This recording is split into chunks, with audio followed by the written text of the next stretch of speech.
Live. Everywhere. On netrootsradio.com.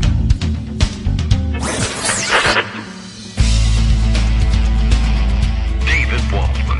Kagro. In the morning. Now, here's David Waldman. Hey, good morning, everybody. How you doing? It is Friday, March 26th, 2021. Time for us to roll on yet another show.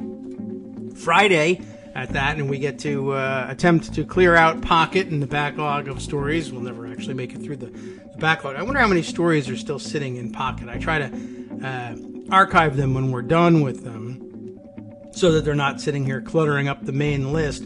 Although, very frequently when we get about halfway through an article, I say, I should leave that in there because we might finally one day get to the rest of that thing, even though everybody probably already read it on their own or had their fill of it. But I wonder, there must be hundreds in here. And maybe that's something I can clear out one day. I guess I could start talking about the fact that come, July, we'll be on hiatus, taking one of the longer vacations I've ever taken as we do a little bit of globe-trotting, hopefully once travel has opened up again and we're getting vaccinated and things are somewhat calming. I won't be trotting all over the place. I'm trotting to one place.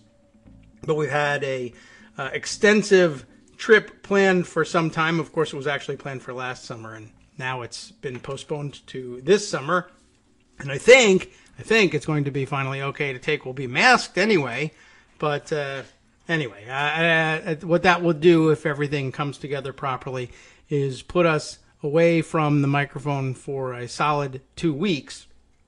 I think the last time we took an extended vacation when it was Iceland, I put together a couple of shows and some reruns and had everything stitched together for holding you in place for a week. 2 weeks poses another challenge. I might have to try and prepare some evergreen type material ahead of time, and maybe that would be a great excuse to clear out what happens in the backlog of Pocket, but we don't have that problem yet, so we won't need to turn to that solution, but plenty of backlog to get through today anyway, and I think that will probably fill up today's show, and as a matter of fact, we can talk about how it will start, and why would I know how the show is going to start? Bill's the one who knows how the show is going to start. The Kagro in the Morning radio show is live now. That part is correct.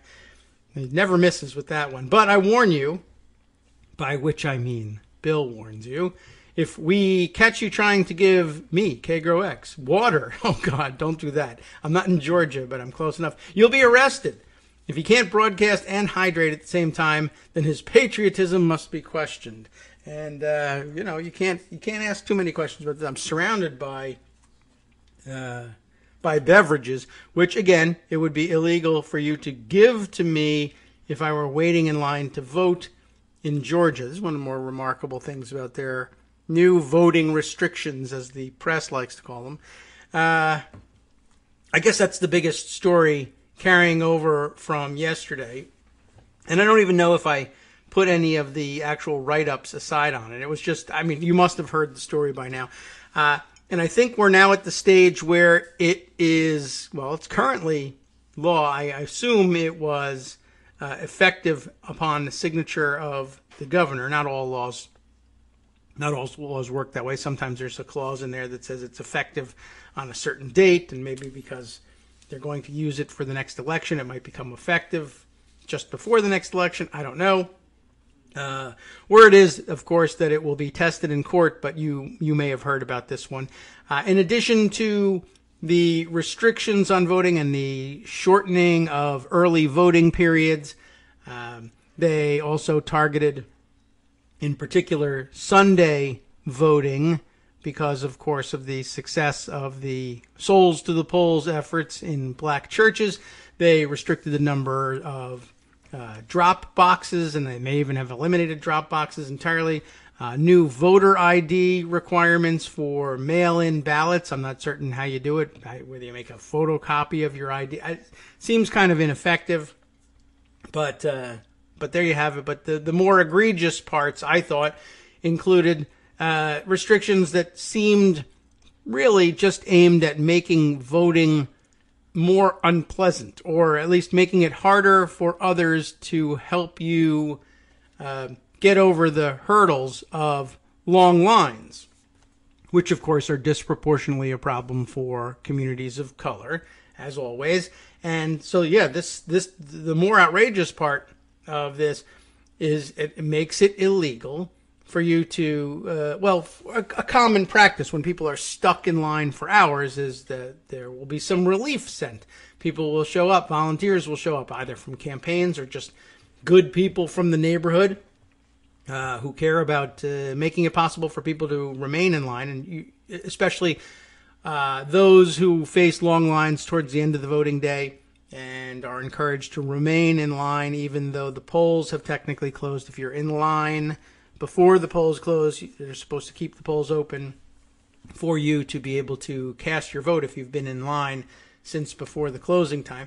And then people start to get hungry and thirsty and tired, and it makes it illegal, this bill does, to relieve those pressures by giving people water or food, or either for you. I guess it's probably illegal for you to loan them a lawn chair, although it also makes it illegal for you to bring your own lawn chair. I'm not 100% clear on whether the law makes it illegal for you to bring your own, say, bag lunch and bring your own water, but you can't give anybody any water, which is astonishing. And the only explanation that I've been able to find for this, and I don't know whether I have no idea whether it was what was in the mind of the legislators, but it's a pretty weak argument anyway. Somebody, I guess, offered one up, and I don't know whether they really believed it. Here, in fact, here's the explanation, complete with the tweet it came from.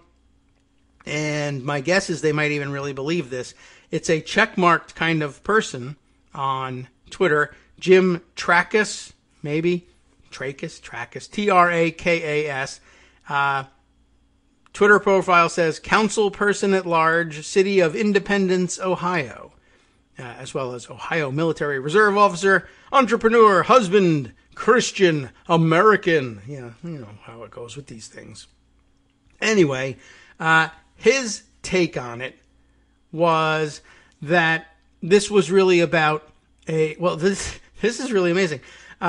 Somebody said, it's so stupid they make it illegal for you to give people water. That's crazy.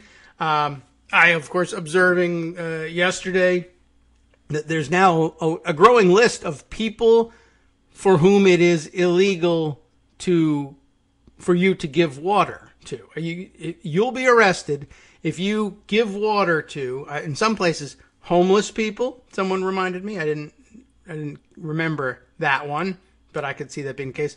But I know it's also illegal to leave water out in the desert for undocumented migrants or documented migrants or lost Americans too, of course. But leaving water out in the desert for people making those desert treks across long stretches of, say, Arizona.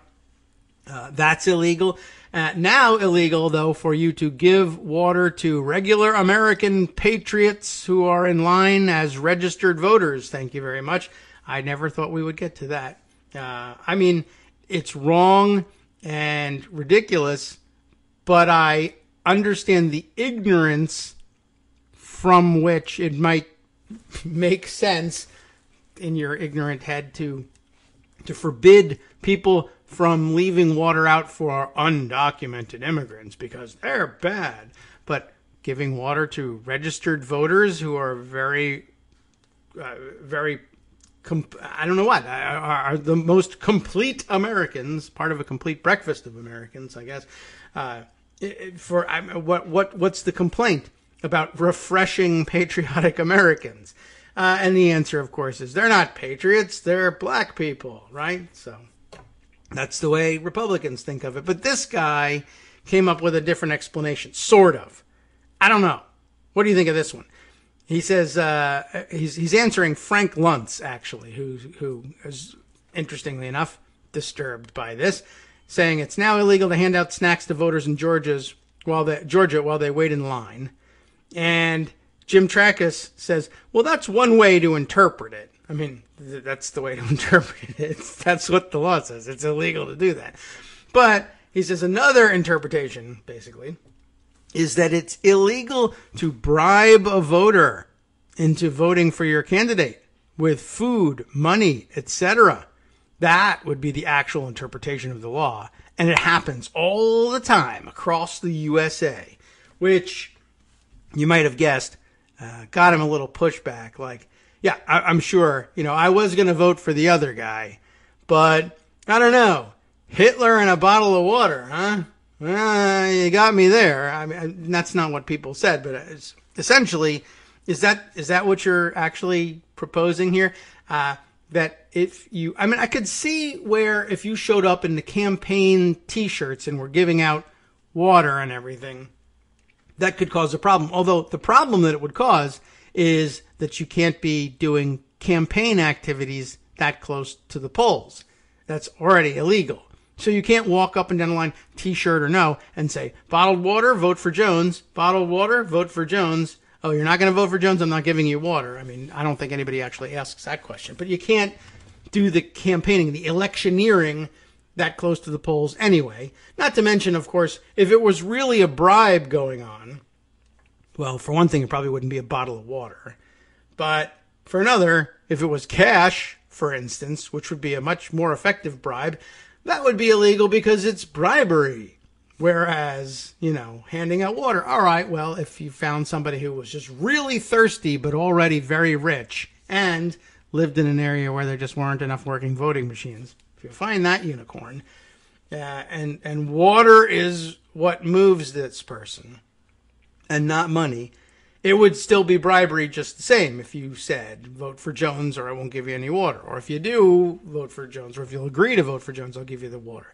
It's not a particularly effective bribe in any respect because, of course, you drink the water and then, vote for Smith, and what do? They're going to make you give back the water. Eventually, you'll be doing that, but it won't come back in the same condition. You won't be made whole by getting back the benefit of the bargain, so to speak. It comes back, in different form. But, okay, so just out of curiosity, do you think that has even entered into the minds of the legislators? Is that the sort of thing that they maybe would say it at a press conference to escape, if they can, from charges of bigotry and racism, voter suppression, certainly. But I don't know if that excuse would fly even with them. I can't believe that they would think that.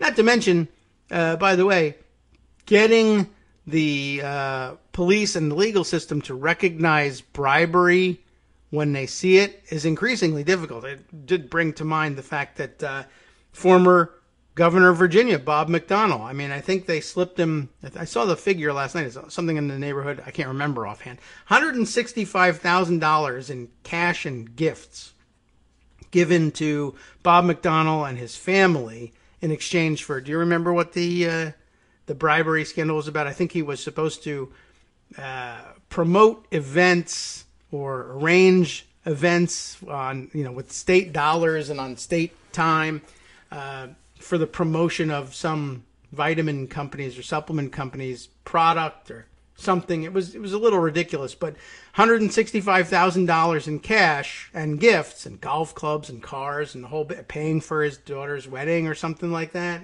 if I recall correctly. And the Supreme Court, in the end, was like, I'm not 100% certain that was a bribery situation. Maybe it wasn't. But that bottle of water, though, that is a bribe. We cannot have that happening. We got to put a stop to that.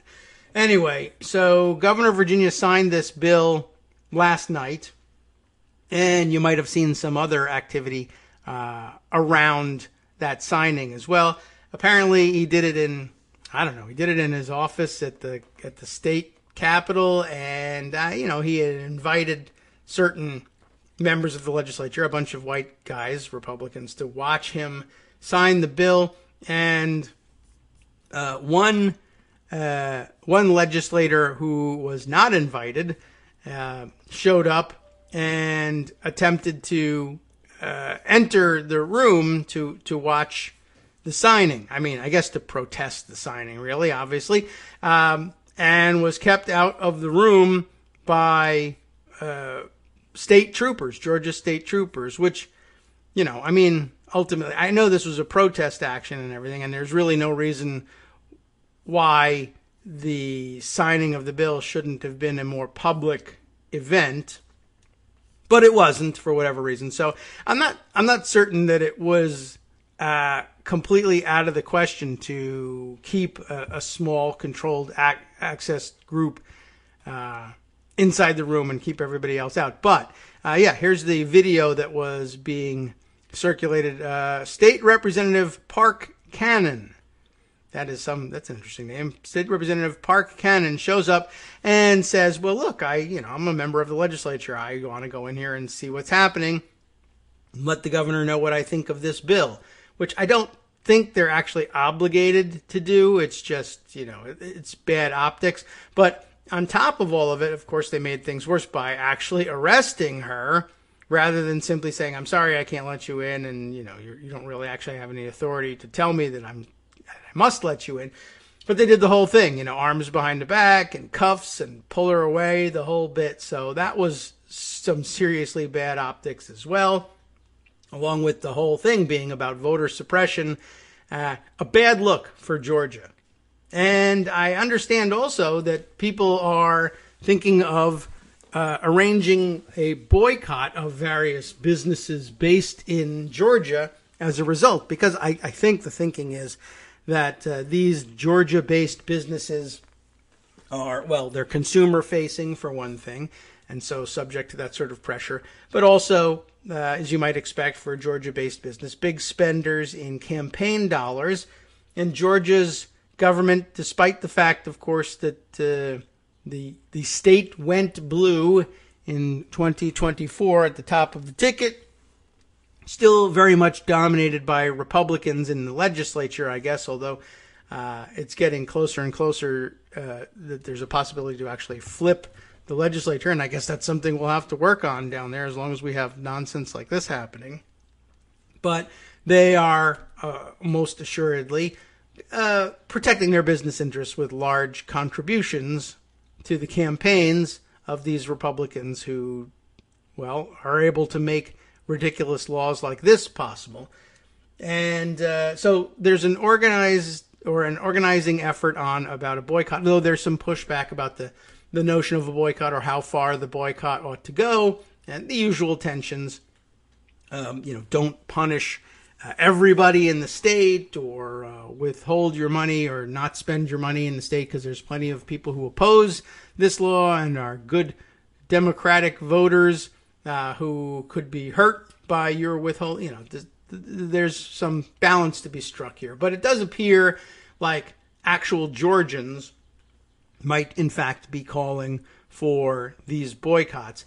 But more than boycotting, I mean, recognizing some of the businesses that are based in Georgia, chief among them is, of course, Coca-Cola, which you would think would be particularly vulnerable to pressure on this, in that it's now illegal how could you back a bill that makes it illegal for people to share your products, your refreshing, delicious Coca-Cola products, with people online to do their patriotic duty? How un-Georgian can you get that it's illegal to give Coca-Cola to people who are, wearily waiting their turn in line to exercise their sacred right to vote? You're not going to want to be involved in that. And it doesn't have to be Coca-Cola either. I think they actually do make one of the leading bottled water brands, right? The Dasani water, I think, is a Coca-Cola product. And it's not, of course, that it's illegal per se to give them Coca-Cola products, but when it comes to bottled water, there's a real possibility that Dasani water will be what's involved, and it ought to be, I guess, as to make a point with the company. But how could Coca-Cola or Coca-Cola shareholders countenance supporting Republican lawmakers who make it illegal to share their products with people who are voting?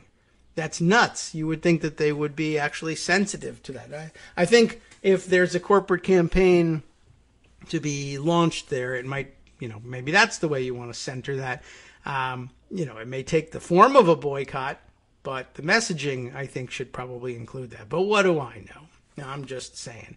All right. Well, I'll share those videos with you and the tweets that contain them so that you can see. If there's any chance in the world that you didn't see this video, now you will. I don't believe that it's possible that you might have missed this thing unless you were, I don't know, maybe you were watching something on TV last night and missed the whole thing. So there we are. In fact, it's also covered naturally over at Daily Kos. It's Lauren Floyd on the byline of this one. Georgia GOP hijacked a bill with nearly 100 pages of voting restrictions, and now it's law. Now I'm curious, though, about hijack. What's the deal behind the use of that term? Let's see.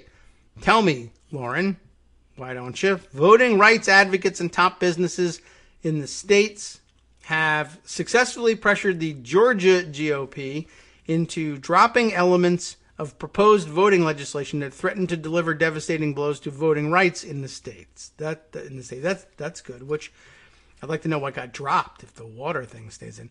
Those blows came in the form of an outright ban on no-excuse absentee voting and an attack on black voters, which would have forced counties to choose between opening polls on Saturdays or Sundays, when black voting rights groups traditionally held Souls to the Polls voter outreach events. Let's see. A new Senate bill in the state House passed Thursday, however, upholds restrictive elements of other proposed GOP legislation in Georgia. I'm a little confused about this, but I think I gotta get my head into Lauren's style here. With only 8 days left in the state legislative session, Atlanta Journal-Constitution reporter Greg Bluestein tweeted that the Georgia House adopted the measure on a party line vote, working to restrict drop boxes, require voter ID for mail-in ballots, and gives the Republican-controlled legislature, this is the important part here, more authority over local elections officials. And I've seen people characterizing this as the state taking control of, or at least granting itself the ability from the state elections offices and the state Secretary of State's office to dismiss local elections officials for various reasons, some of which I think could be probably pretty frivolous, but essentially gives them the power to, if they say don't like the way local election results are being tallied, dismiss the local elections people and replace them with state-directed people so that they can get the outcome that they want, which, I think in prior years, people might have said, well, technically, I guess that's true, but, A, we would never do that, or B, that's not the intention. But, of course, we did just witness a sitting president of the United States try to avail himself of exactly that power by calling the Georgia Secretary of State and asking them to do this for them. And this particular Georgia Secretary of State would not do it. Of course, the previous Georgia Secretary of State was Brian Kemp, and he would do it. He did do it so that he could make himself governor and sign this bill. And Jody Hice, congressman from Georgia, now running to replace the Georgia Secretary of State, the current Secretary of State, who wouldn't do this thing for Trump, by campaigning on the promise that he absolutely would do something like this for Trump, and Trump has endorsed him. And I guess they'll use this law to do that. I'm curious. One real question to ask about is, if this law had been in place for the 2020 election, would Brad Raffensperger have felt it was still improper for him to do what Donald Trump was asking? Was it the fact that current Georgia law made it illegal in his interpretation, but that the new Georgia law would have rendered it legal and he would have been perfectly comfortable doing Donald Trump this, favor that he was asking for? I wonder. That's an open question. All right, let me get back to Lauren's article here. With only 8 days left in the state legislative session, right, the Atlanta Journal-Constitution reporter Greg Bluestein tweeted about this restrictive rule adopted in the House, and then now made it through the Senate. The drop box restriction, by the way, would require that the boxes be held inside early voting sites, promoting the kind of redundancy only the losing party in 3 total state, Senate, and presidential elections could attempt to justify. That is kind of interesting. We're going to put a drop box, but it's going to be inside a place where you could otherwise cast your ballot in person. That does make very little sense. The bill was rushed to the Senate, where it was passed, and Governor Brian Kemp announced that he signed it into law Thursday, according to Georgia Democrats. Democratic Representative Park Cannon was reportedly detained in the process of trying to watch the governor sign the bill. Journalist Hannah Joy, oh my goodness, this last name, maybe soft G, what do you think? Jebriselassie, how about that? Posted it on Instagram. Oh, started on Instagram. Well, that's different. Where are you taking me? The lawmaker asked if she was being detained. Her detainment was reminiscent of the arrest of Nikema Williams, chairwoman of the state Democratic Party, who refused to leave the floor during a legislative special session in November of 2018. Williams and other protesters were advocating for all votes to be counted in the gubernatorial race between Kemp and Democrat Stacey Abrams. Well, it was, as they say here, a sad day for Georgia.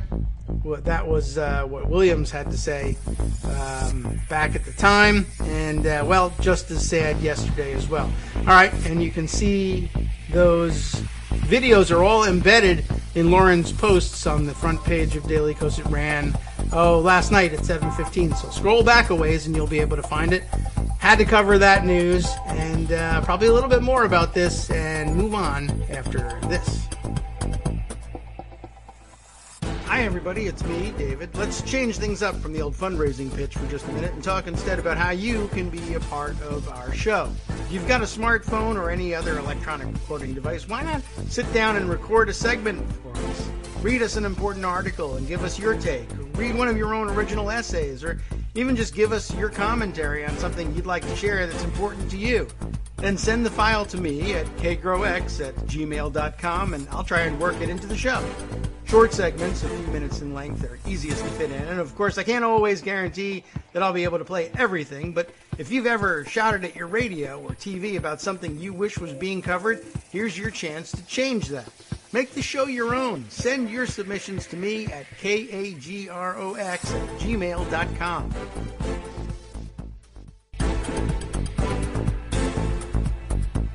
All right, welcome back now to the Kagro in the Morning Show here on Networks Radio. Let's see. Boy, there's a whole lot here. And let me go back to what else is hiding in pocket here. I think we've kind of covered the situation in Georgia just in terms of how ridiculous it is. And I really would like to see, I don't know if reporters are doing it or not, but I really would love to know what the answer is. If anybody is confronting Republican legislators or the governor there and asking them, how is it that bottled water is becoming such a problem? What have you got any examples of so-called voter fraud being perpetrated via bottled water or bottled anything for that matter? I'm just curious, like whether food and drink and lawn chairs are really causing tremendous problems, considering, of course, that the other big voting an elections story in Georgia is the one that we mentioned earlier, that the then sitting president of the United States called various officials in Georgia to try to prevail on them to, quote unquote, find some extra Republican votes so that he could, quote unquote, win Georgia.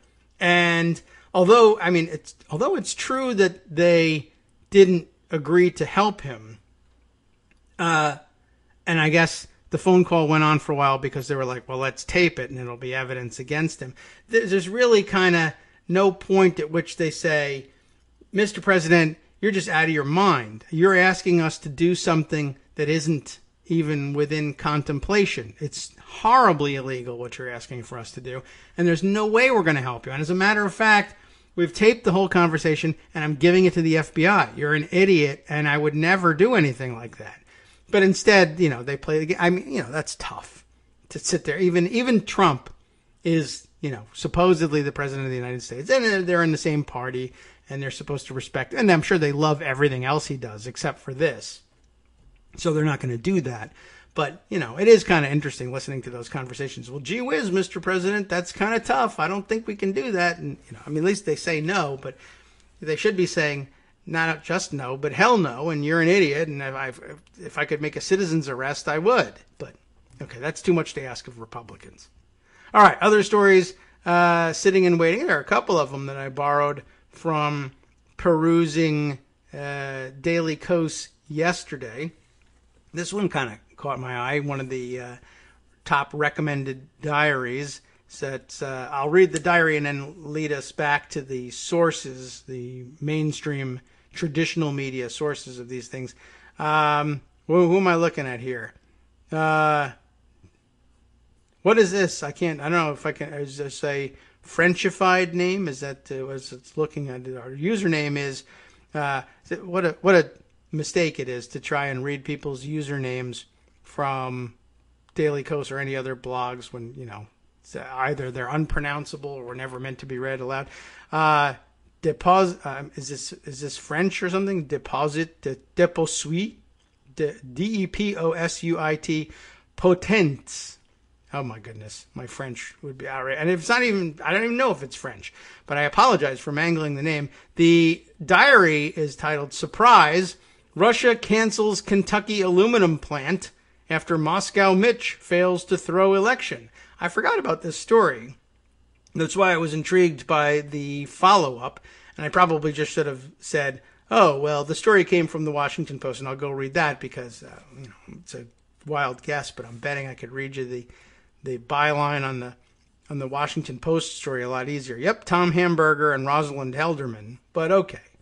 But I borrowed it from the diary, so I'm going to read the diary. With the inevitability of the denouement of a Greek tragedy, boy, you're really making it tough on me, or the sudden abiding compassion of Fox News anchors for children on the left bank of the Rio Grande. I should be in the Washington Post. Russian, once and future blacklisted aluminum giant Rusal has pulled the plug on its Northeast Kentucky quid pro quo, slashed out, investment.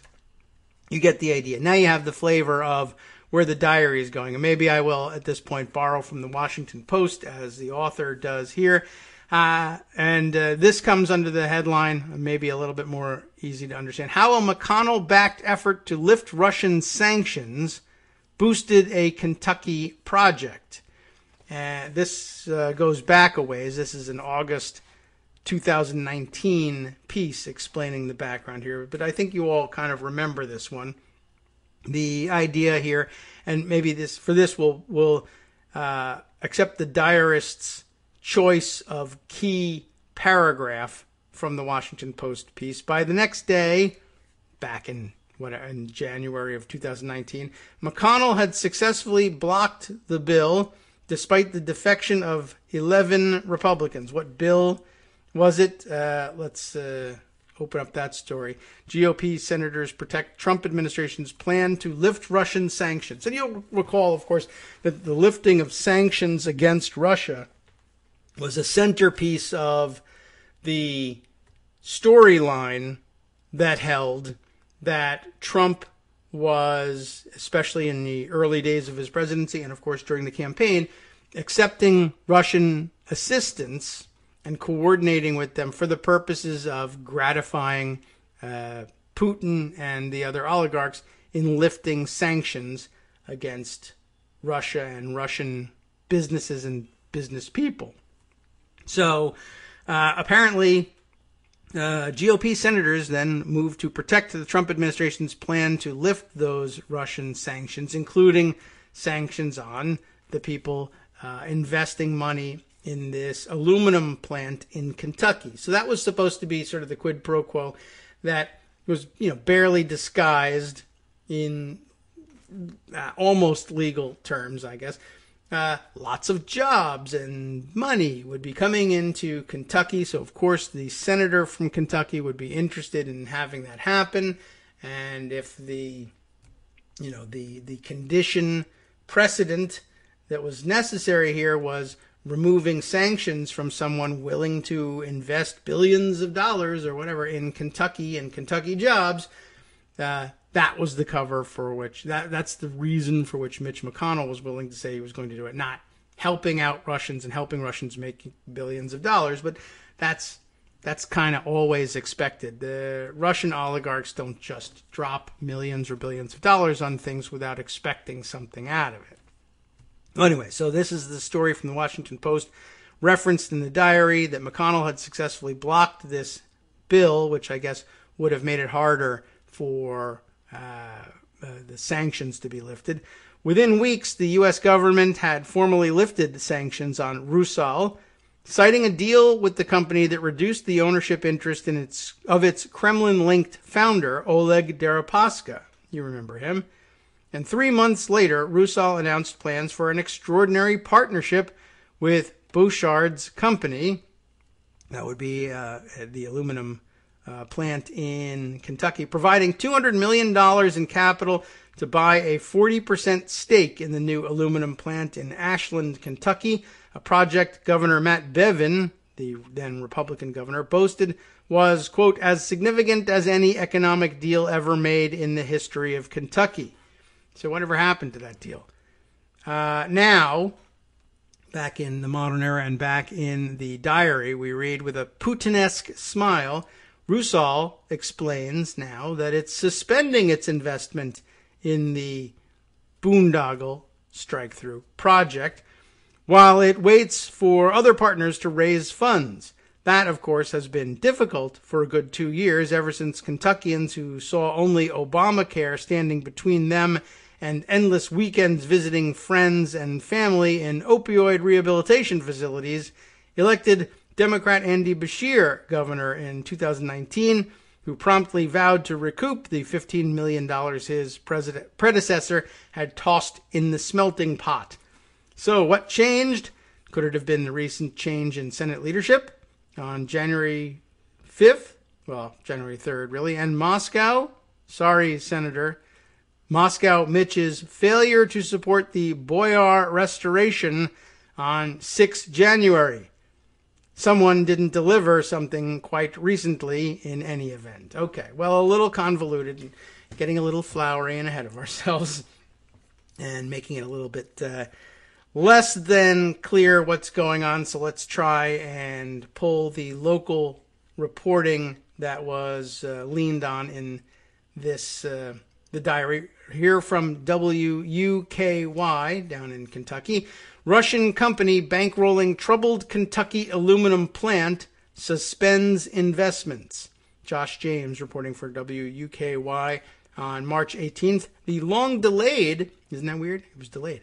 Long-delayed aluminum plant project near Ashland, Kentucky is facing another setback.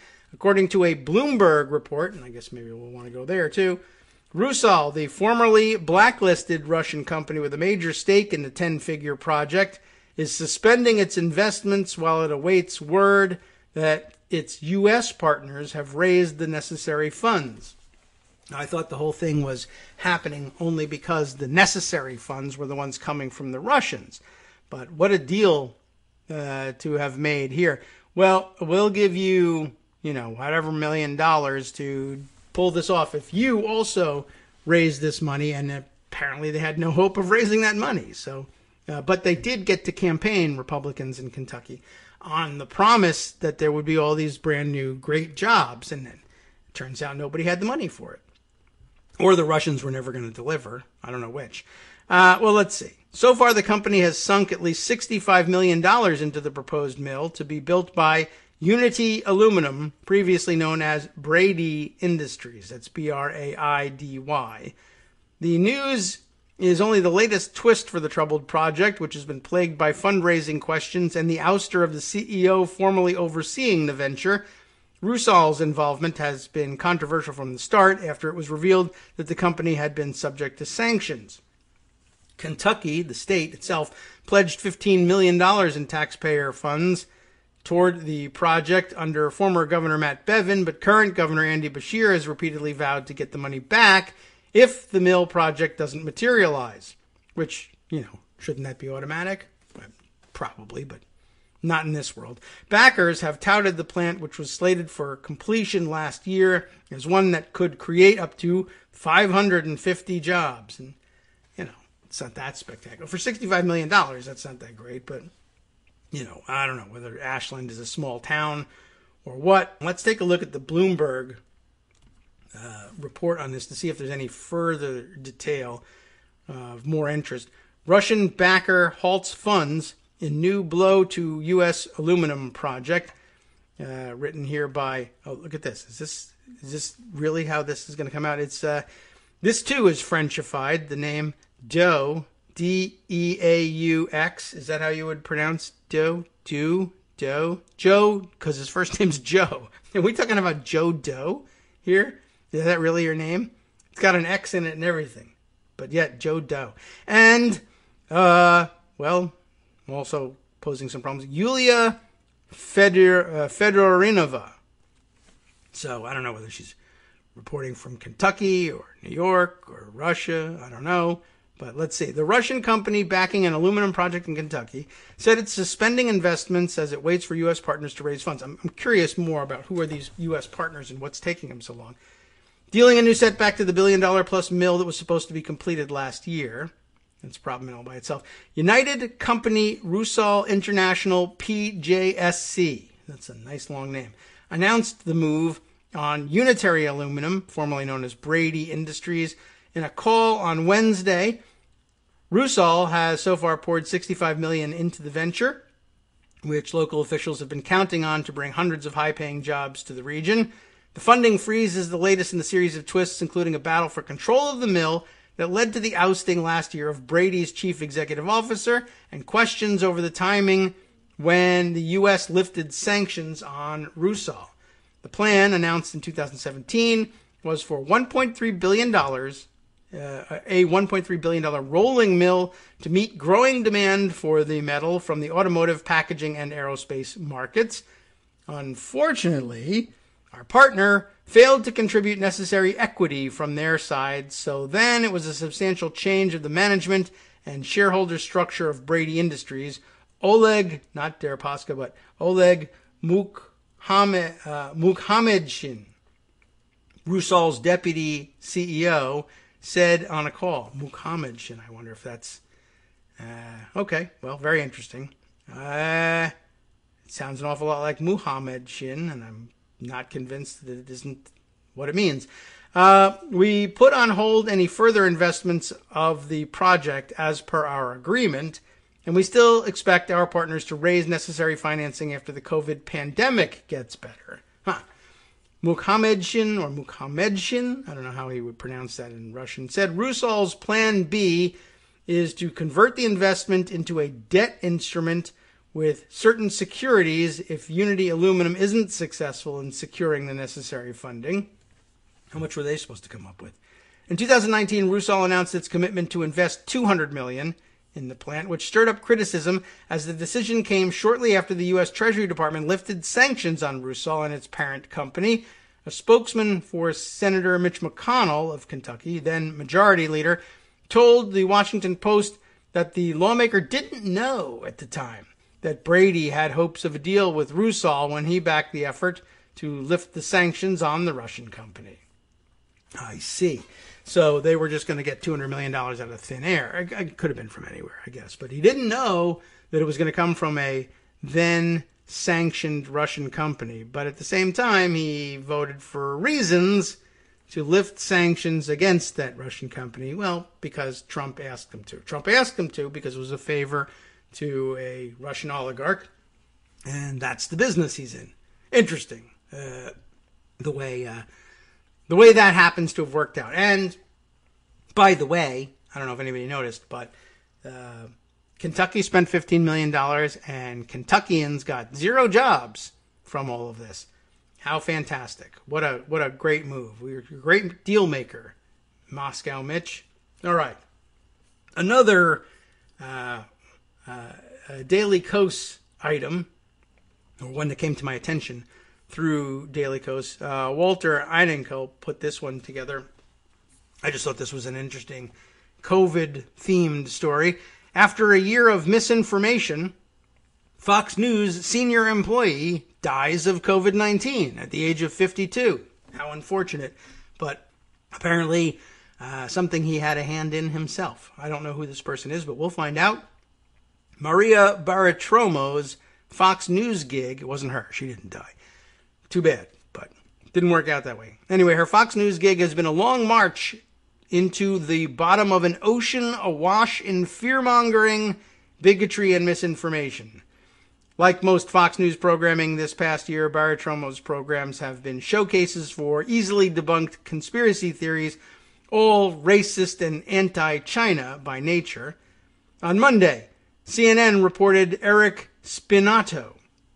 That's who we're talking about. Eric Spinato, a senior Fox News employee who'd been with the network for 20 years, died from COVID-19 complications.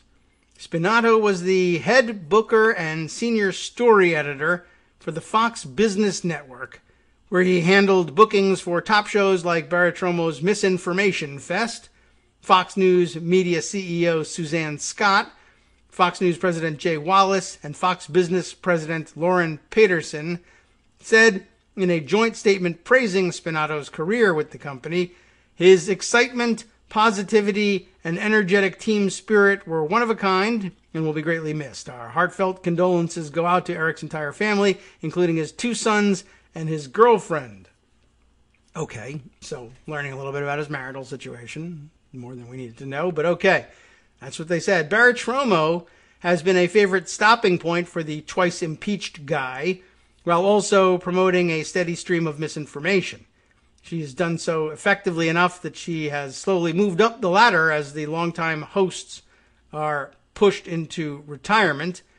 Bartiromo has also made sure to push every unscientific, terrible public health idea, like going out into public and pretending that nothing's happening, an idea promoted by Representative Devin Nunes on Bartiromo's show in the middle of March 2020.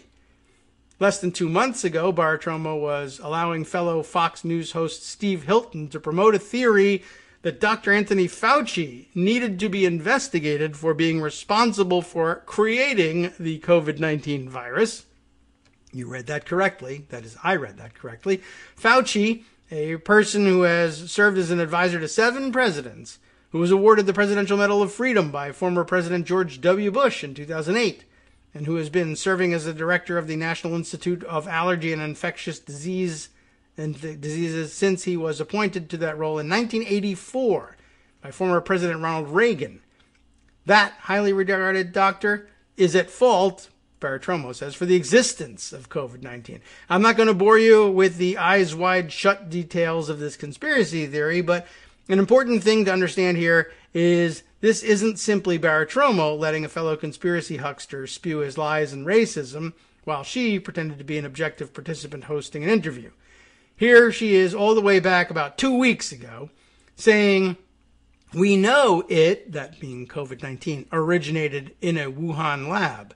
And the embedded tweet that holds the video from Aaron Rupar does note we do not, in fact, know this. Last week, Bartiromo was peddling the racist fear-mongering that immigrants who were, quote, flooding the southern border were also bringing in all kinds of COVID-19 viruses, considering that Bartiromo and her Fox News right-wing stew? What? Wingo. I don't even know what we're talking about here. It's a terminology I'm not familiar with. Is promoting this when data shows that migrants coming across the border have lower COVID-19 rates than the state of Texas has had in the last 12 months. Well, that's a special kind of hideous misrepresentation of reality. It's important to note here that Bartiromo knows better. Well, when she has flashes of her business free market capitalist roots, she has found herself mistakenly saying true things. For example, in the beginning of March 2020, while Trump and Fox News were downplaying the seriousness of the pandemic and Donald Trump was telling people it would disappear, some of Bartiromo's more serious business friends were clearly telling her the proverbial stuff was going, the stuff, what kind of stuff? The stuff that was going to hit the fan. You got it? No matter what she and her colleagues were saying. Here's Maria speaking with Fox host Bill Hemmer saying, My sources are telling me, and I don't want to panic anybody, but my sources are telling me that we're going to see tens of thousands, ultimately hundreds of thousands of cases in the United States. This is going to happen. That's why the administration tried to get ahead of that. This happened, but even then, Bartiromo cut the truth with a big lie. When Bartiromo said the U.S. would see hundreds of thousands of cases in the next 6 months to a year, she should have said deaths. We've got millions of cases. Unfortunately, the underselling and the lies and the misinformation, along with the single most inept administration in living memory, led to an out-of-control public health and economic crisis, the likes of which no one living remembers. I'm editing along the way here. Anyway, it's also led now to the premature death of a reportedly well-liked and well-regarded Fox News employee, Spinato. Spinato worked at the network where the hosts he helped support did very little to support him back by refusing to inform the audience of all the facts. It concludes here by saying Spinato leaves behind a wife and 2 teenage sons. He might, in fact, leave behind a wife as well, but the Fox statement was that it was a girlfriend. I don't know if there was also a wife or what, or maybe they were getting married. I have no idea. But the point is Spinato won't be there with him anymore, regardless of what their marital status was. So, I don't know. I guess it comes home to roost. I wonder if at any point he thought to himself, I should not have helped them disseminate so much misinformation. Perhaps then the person who gave this disease to me might have taken better precautions, and I'd be safe now. But what can I tell you? Too late. All right, one more item that might take us into the break. I happened to see this one go by on Twitter yesterday through the reporting of Brett Samuels at The Hill. I thought this was interesting. News about Trump. Trump frustrated with pace of super PAC.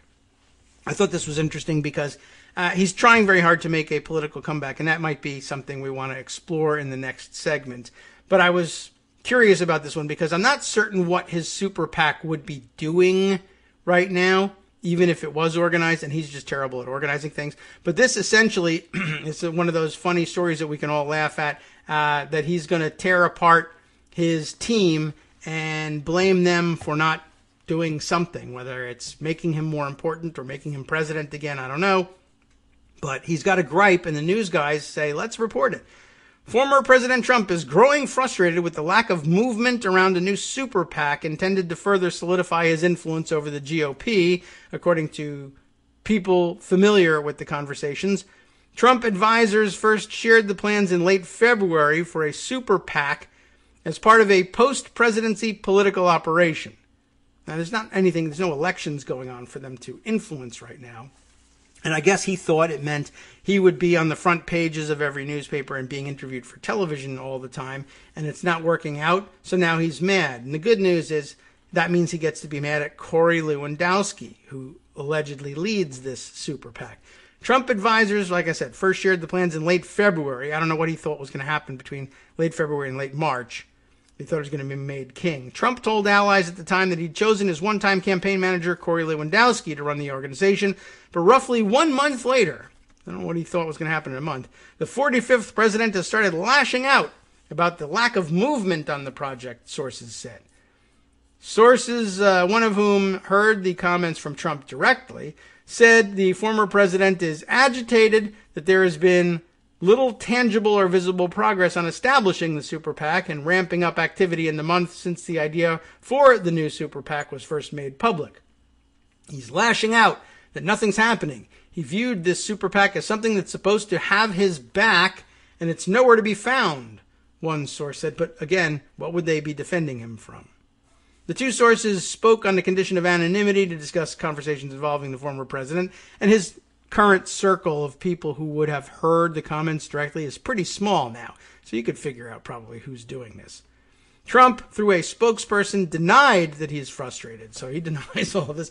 With the progress around the super PAC, this according to Jason Miller, who's just a disgusting person all in his own right, and he too in the news lately, I think, being found out by the courts settling his child support issues, that he's been hiding income and lying about being unemployed this whole time. But in addition to that, he says this whole thing is 100% false. Lewandowski separately rejected the criticism of the super PAC's slow ramp up. He said in an interview that he does not take a salary, and he argued that it simply takes time to properly stand up such a large operation, noting the FEC only requires quarterly filings. Lewandowski said Trump had not expressed frustration to him at any point about the super PAC, but you know how Trump does his firings. He yells about people when they're not there and then has somebody else do it. A super PAC can raise and spend an unlimited amount of money. You know about that, though it cannot contribute directly to a politician or a political party. One source said Trump had pushed for a board to oversee the nascent super PAC spending. The sources that spoke with The Hill about Trump's frustrations, however, said Lewandowski's place in Trump's orbit is not in jeopardy. Lewandowski was, of course, Trump's first campaign manager upon launching his presidential bid in 2015, served in that role until fired in June of 2016. He's since remained a recurring presence in Trump's orbit, visiting the then president at the White House regularly, serving as a senior advisor to America First policies, the outside group that promoted Trump's agenda, whatever it was, and writing multiple positive books about Trump. Such an important role. He has been advising South Dakota Governor Kristi Noem, believe it or not, in recent months, as Noem weighs a potential 2024 run. And he is also said to be playing a role in recruiting candidates to challenge Republican lawmakers who voted in favor of impeaching Trump in January. Trump has separately issued endorsements through the Save America Leadership PAC, and Maggie Haberman of the New York Times reported Wednesday that Trump associates are trying to launch a network to take on established politicians. So they're trying to rebuild a Republican committee operation from the ground up. Wow. All right, welcome back now to the Kagro in the Morning Show here on Netroots Radio. That's really basically the end of the Hill piece. So essentially you have sources close to Trump saying he's frustrated that nothing's happening, but nothing really would be happening at the moment anyway. And the other sources, the people he calls out by name, saying that no, he's not mad at me and we're doing fine. And this sort of thing takes time. And I think that actually probably you should be giving them a bit of slack. But on the other hand, a person who was just president of the United States probably ought to be able to have more political impact right away, right now, and command more press attention than Trump is able to do. And part of the reason is that most of his press outreach was through Twitter, and he's banned from Twitter. That reminds me, they do mention at the end of this article, one, that there's, of course, this super PAC. Two, that he's got a leadership PAC. That's the one, the coffers of which were filled by his advertising all over the place, asking for money to contest the election and to pay for his Kraken lawsuits, but and to pay for the Georgia special elections or runoffs that were won by Democrats for the Senate. And he raised some like $75 million and spent almost nothing, or perhaps exactly nothing, on any of those efforts, and instead kept the $75 million in the bank. The leadership PAC is the one that can do a lot of lifestyle spending for Trump. The super PAC isn't supposed to spend directly on him or any candidates for that matter. But what they can do, of course, is, they can fund all sorts of efforts, including publicizing events for him or for candidates that will be held at Trump properties, which those campaigns will pay directly for. But yeah, basically they probably haven't figured out what they want to do with the super PAC yet anyway. And it might be that Trump himself is hamstringing the super PAC in that he's come to realize, but the super PAC can't give me, I have a lot harder time laundering money directly out of the super PAC and into my pockets. The leadership PAC is where it's at in terms of siphoning off the money. So it may just be that he realized that, and therefore has made no effort. I haven't seen him publicizing anything to try and raise money for the super PAC. Although I guess what he'll want to use it for is independent expenditures in favor of the candidates that he will endorse. And here at the bottom, they start to mention, well, who would get that kind of money? For instance, possibly someone like Jody Heiss, who he's endorsed in his challenge to Brad Raffensperger as Georgia's Secretary of State because he wouldn't help him because the law stood in his way. So that may be the situation there. But without anybody to support, Heiss is one. Everybody else is still, parading around, shaking it for Trump, hoping to catch his eye and get the endorsement. But there just aren't that many endorsed candidates for a super PAC to spend on. So he's not going to waste his time. And any money he can, tear people apart from, he's going to want to stuff into the leadership PAC so that he can steal it directly. So it's probably as much his fault as anybody else's that there's no action on funding this super PAC. And he hasn't made any other endorsement decisions to fund people for anyway. Let's see. Other things here that I wanted to share with you. I'm going to have to flip through some of these and see what they are because the Pocket doesn't display them all that clearly. But there are many. Let's see. Joan had a good piece, I thought, tied a lot of these things together nicely over at Daily Kos. Ending the filibuster. You remember that thing, right? Ending the filibuster is the only way to stop Republicans from seizing control of elections. A nice summation of what happened, I think, in Georgia yesterday and just how critical it is to put a stop to it, and two, just how long the Republicans have been attempting to execute this plan after all. She starts off this way. 14 years ago, one of the most corrupt and venal Republicans to hold public office in a generation was forced to resign from his post. Do you remember who it was, or do you have a guess? Who is one of the most corrupt and venal Republicans to hold public office who was forced to resign?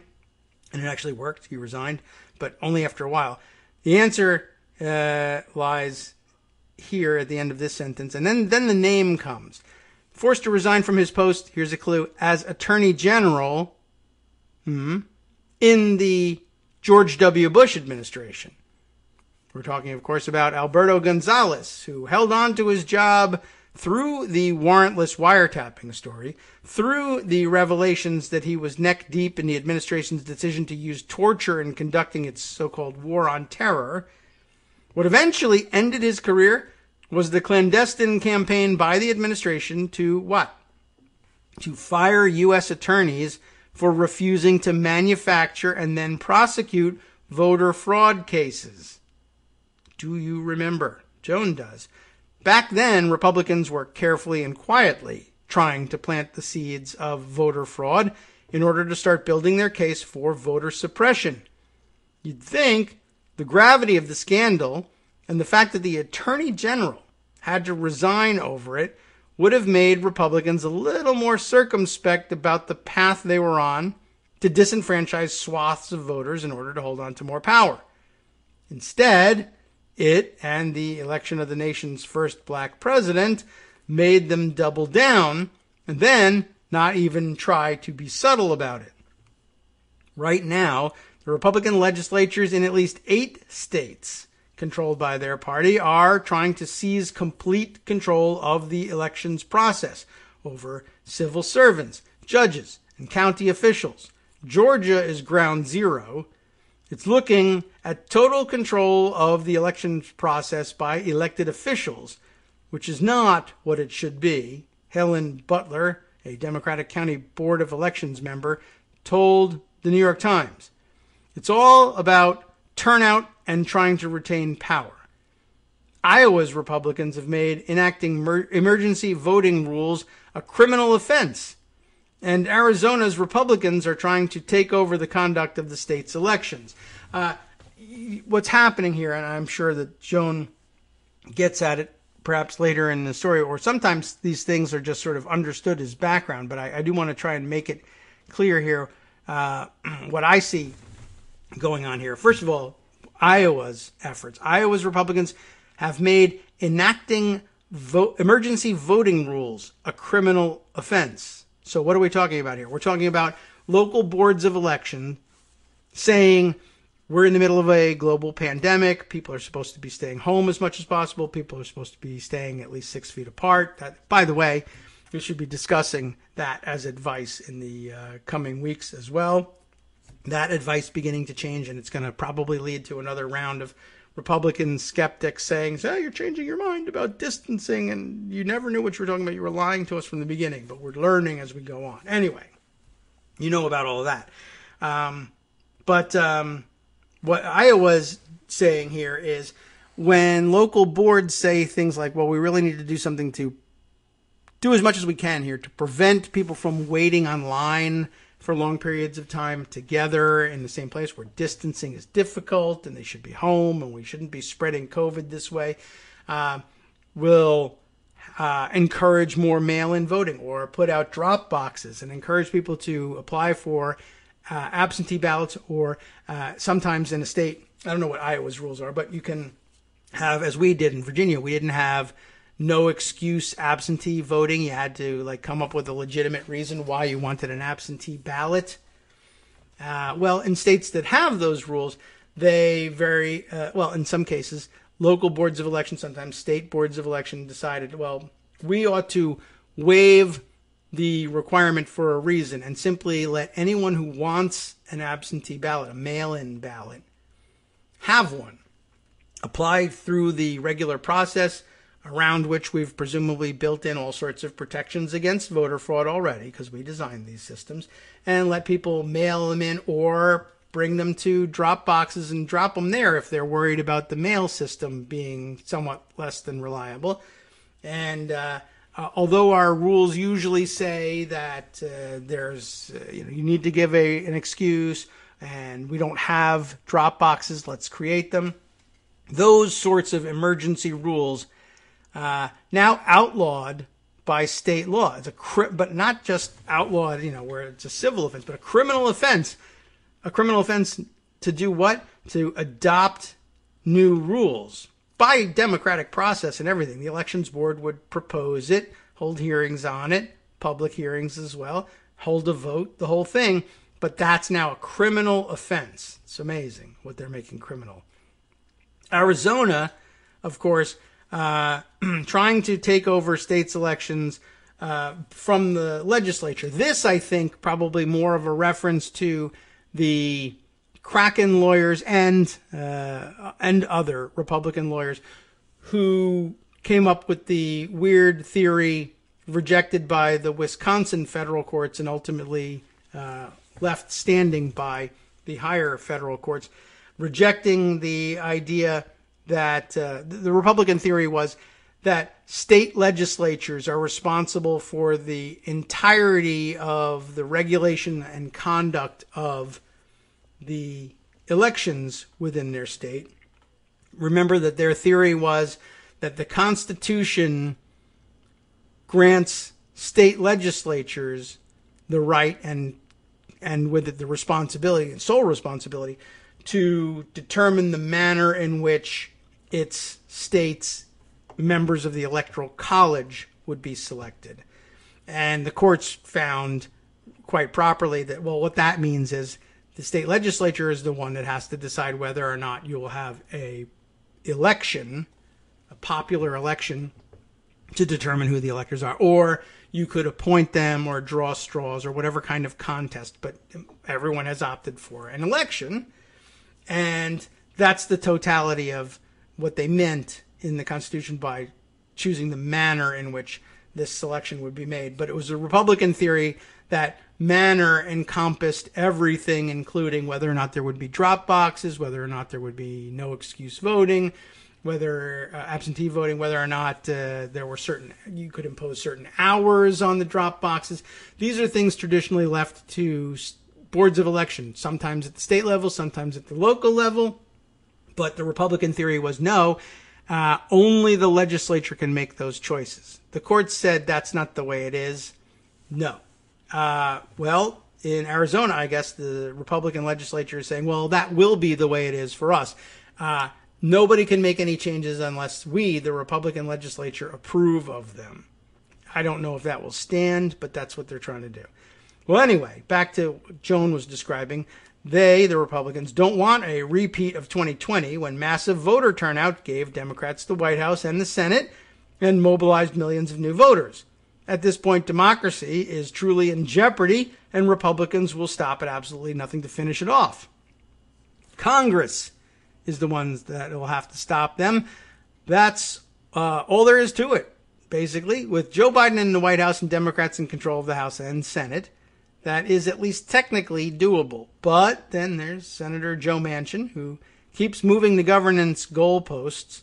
His latest demand is insisting that no voting rights legislation can pass without bipartisan support. Interesting. Everybody else is saying voting rights legislation ought to be the kind of legislation that's exempt from the filibuster, and you can still get bipartisan support even when there's no filibuster possible. But his take on it is, no. Voting rights legislation has to have bipartisan support, which, of course, in the current conditions is ridiculous because one of the two parties in the bipartisan framework does not believe in voting rights. So it's going to be difficult, you know. You're going to need to find rogue Republicans. But the problem is that with the filibuster in place, you need to find 10 rogue Republicans. Although technically it is possible, maybe he would be satisfied if the filibuster were eliminated, but one Republican voted for this voting rights legislation anyway. That would make it bipartisan, and there would be 51 votes for it, and that would be enough. Maybe that would satisfy Joe Manchin. I don't know. Anyway, as Joan notes, this is utter, BS. She uses the whole word. Can you believe it? Utter BS for the majority of voters. The only voters who would have a problem with voting rights being extended to every eligible person are the white Republicans, who feel the franchise should be limited to themselves and who have been hell-bent on trying to effect that for at least a couple of decades. So, when the nation's black leaders single out the Democrats, like Manchin, who are holding out against filibuster reform, they're standing on solid ground. Black civil rights leaders, voting rights advocates, elected officials, etc., are coming together in a pressure campaign to get the Senate Democrats to break the filibuster. If not for all legislation, then at least for civil and voting rights bills. Reverend Al Sharpton told Politico that a coalition of leaders is planning town halls and rallies in the home states of Democratic holdouts, namely West Virginia's Manchin and Arizona's Kyrsten Sinema, to lobby for their support in stopping the Republican war on voting. They're not going to pull any punches. The pressure that we are going to put on Sinema and Manchin is calling the filibuster racist and saying that they are, in effect, supporting racism, Sharpton said. Why would they be wedded to something that has those results? Their voters need to know that. Okay. There's an implied future threat in that, the next election. Many of us, and certainly all of us in the civil rights leadership, are committed to policies and laws and causes, not to people's political careers. We're not into that. We want to change the country, Sharpton said. And if there's not feasible evidence that we're doing that, it is not in our concern to be aggressively involved. Color of Change President Rashad Robinson is equally done with supporting Democratic politicians who don't support people of color. What do they expect me to say if we can't get anything passed? Do they want me to go out and explain to people what the filibuster is? Robinson said. Voters aren't going to want to hear about the filibuster. They're not going to want to hear about bipartisanship. They're going to want to hear about how you fought back in the face of the barriers that were put in the way. North Carolina's Reverend William Barber, leader of the Moral Monday protests, agrees and points to the larger issues of structural racism in the country beyond voting rights that the filibuster is buttressing. I said that to the Biden administration, and I said it to the Democrats. You cannot be serious about dealing with racism and then you don't get living wages done.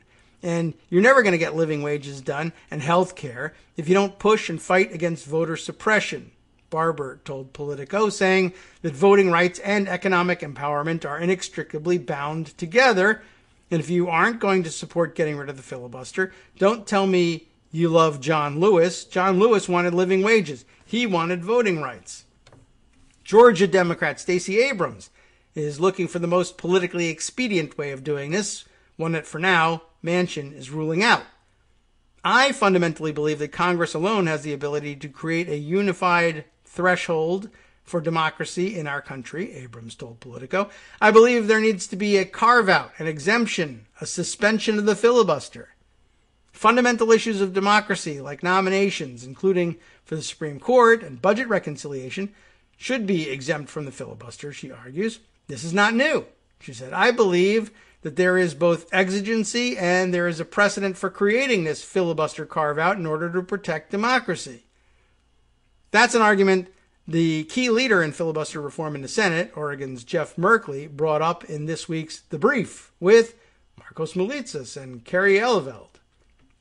We have a constitutional responsibility to figure it out, Merkley said. I'm convinced we'll work out a path, whether it's carving out the Voting Rights Act, whether it's all things that have constitutional framing, whether it's striking a deal with the Republicans that if you filibuster those particular bills that are constitutional, then we will act to get rid of the filibuster. There are many paths that are possible here, he continued, and as a group of 50, we have to figure it out, and we must figure it out. We have a constitutional responsibility. We took an oath. Merkley pointed to the fact that Republicans play fast and loose with the rules all the time, like in 2011, when they changed the rules for using budget reconciliation. That allowed them to make tax cuts that increased the deficit, but banned reconciliation bills that would produce an increase in spending on mandatory spending like Medicare, Medicaid, food stamps, farm programs, or other entitlements. That was the budget reconciliation rule that they used to pass the 2017 Trump tax scam.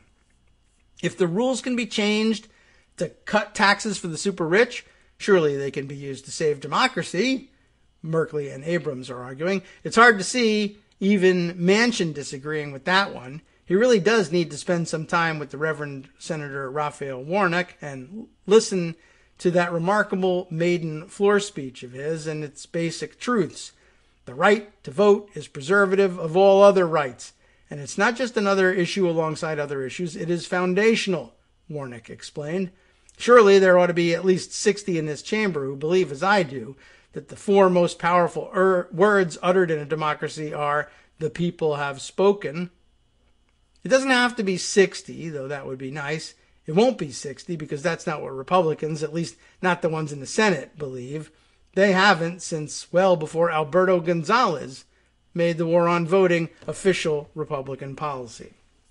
So a nice arc illustrated there by Joan going all the way back. Well, I'm sure it goes even earlier, but good starting point and a good reminder of just what a jackass Alberto Gonzalez was and how concentrated was their program for doing this. Everyone harken back, everyone remembers that, right? The U.S. Attorney scandal. But I think probably people remember that scandal, but they might not necessarily remember that the whole thing was engineered to get Republican-appointed U.S. attorneys on board with hacking together a fake story about voter fraud that would justify the passage of all these restrictive laws, and prosecuting Democrats, too.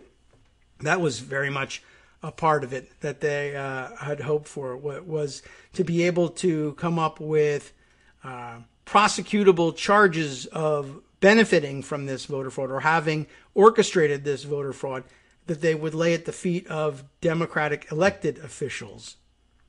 And I think the whispered about rumors anyway was that the prosecution of Don Siegelman was the test case for a lot of that.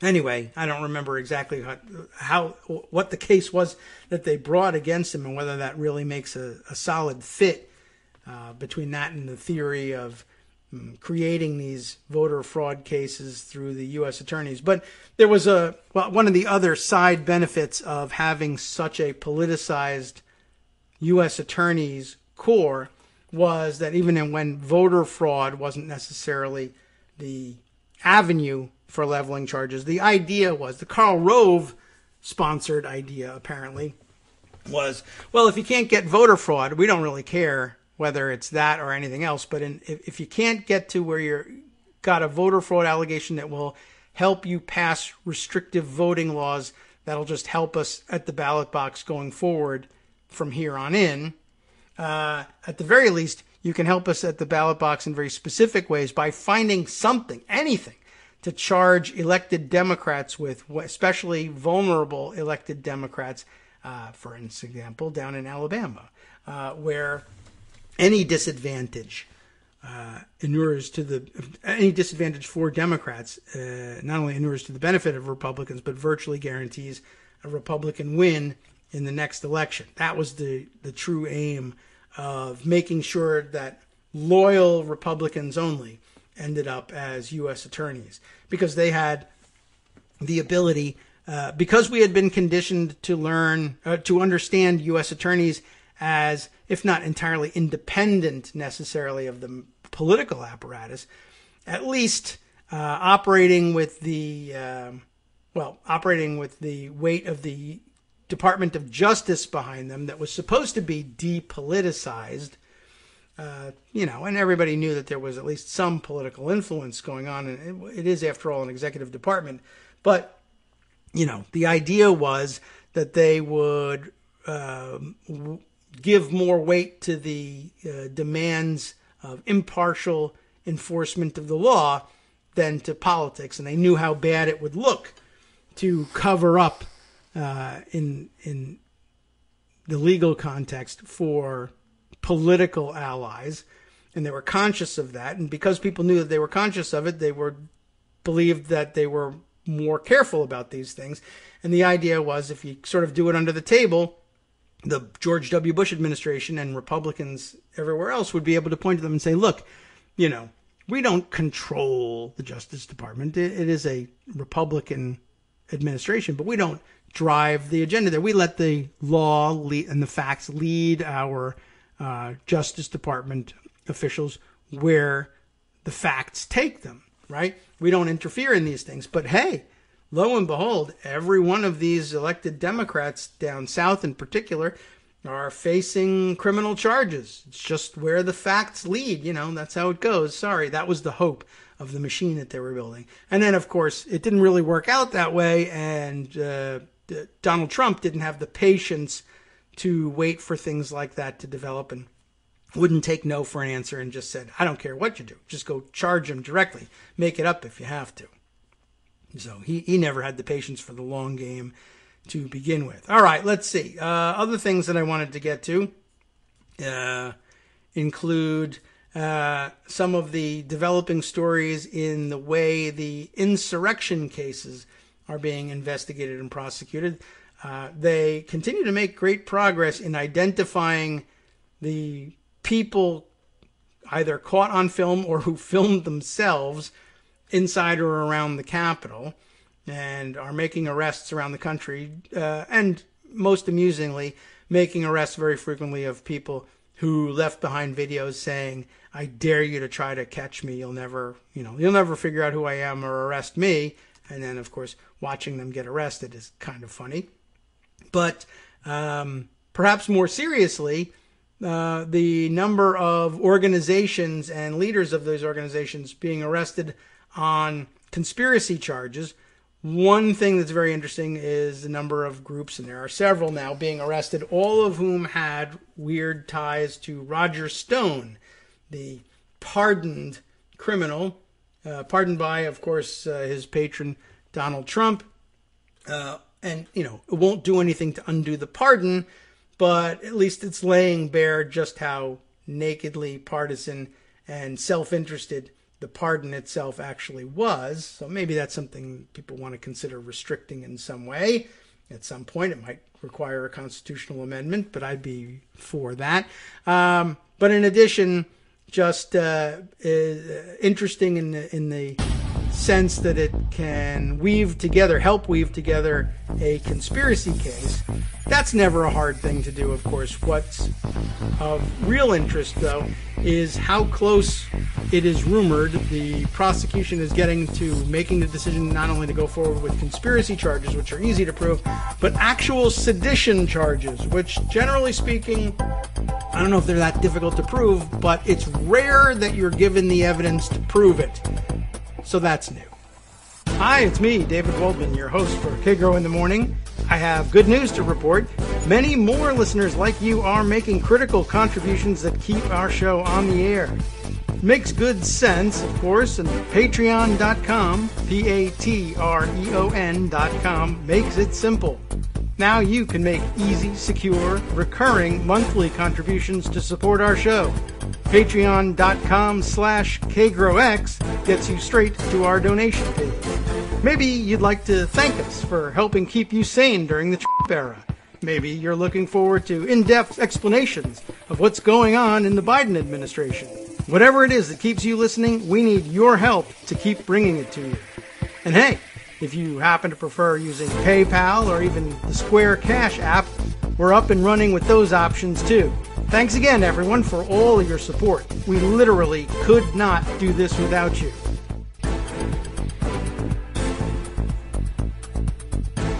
Welcome back now to the Kagro in the Morning Show here on Networks Radio. Just beginning to dawn on me how much we have to get to here. And, we guess we better hurry. Let's see where we left off.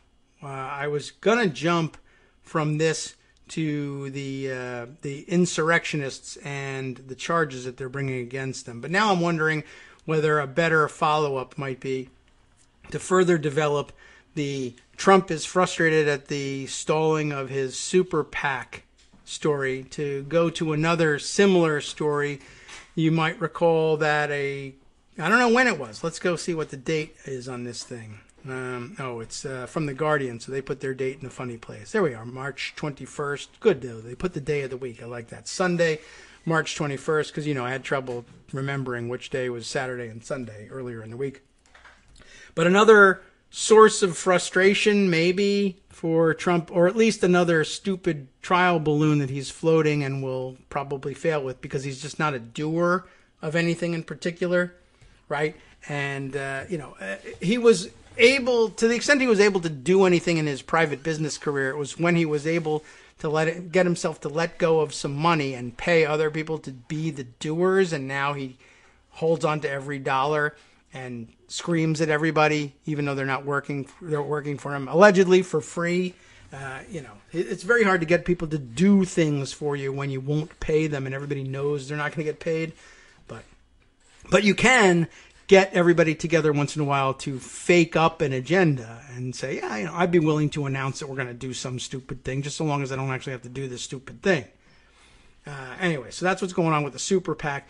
But earlier this month, it was announced, and I immediately throw cold water on it because it means organizing and doing things. The Guardian's story announces that Trump will use, quote, his own platform, unquote, to return to social media after Twitter ban. Some bullet points up here underneath the headline. Former president was banned over his incitement to the Capitol riot, of course, and an advisor says Trump will redefine the game with his return. And that's, he loves claiming he'll be redefining the game or whatever. And sometimes people even believe it, as reporters did for like 5 years when they said, well, he's redefining what it means to be president by not doing it. Yes, but he's not really redefining what it means to be president so much as breaking the law while president. So, not really redefinition, because, of course, the things that he was doing were contemplated by lawmakers ahead of time who said this should be illegal. And it is, and the things he did were illegal. But rather than reporting this president is breaking the law, old laws, not redefining anything, just doing the things that the old definition said you shouldn't do. But, they can't write it that way, so they recast it as Maverick, who charts his own path, like Jeffrey Dahmer. Redefining cuisine, I guess, is what he was doing. Anyway, over at The Guardian reporting on, he's going to change the game with his return, which, by the way, hasn't happened. This was reported on March 21st. So it's not long. It's going to be a week now. And of course, as you know, with Trump, everything takes 2 weeks, right? About 2 weeks, we'll get that done. I was wondering yesterday, by the way, with the press conference that went so beautifully for the press, whose conference it was, after all. But I was wondering whether they missed the old style. They keep claiming that they do. And many reasons not to, of course. But I wondered whether they were interested in what was missing from this one, like fake promises that in 2 weeks, very soon, very short period of time, we're going to do something. Yesterday, widely circulated a clip that I think was actually filmed somewhat earlier, perhaps in January, but Dan Crenshaw, the eye patch guy, the one who rose to fame because Pete Davidson made the joke that he looked like a porn movie hitman, and everybody said, oh my gosh, he's a veteran, and let's put him on TV to shame Pete Davidson. And then he became famous, and then so he used his platform of fame to lie some more. He should have left him where he was. Anyway, he was on TV saying, basically, I guess, reacting to the news that, okay, the Biden administration had promised 100 million doses of vaccine to be delivered in the first 100 days of his presidency, and then they delivered it in the first 50 days. So, deserving of praise, right? Well, no, not from Dan Crenshaw, because he's got an eye patch.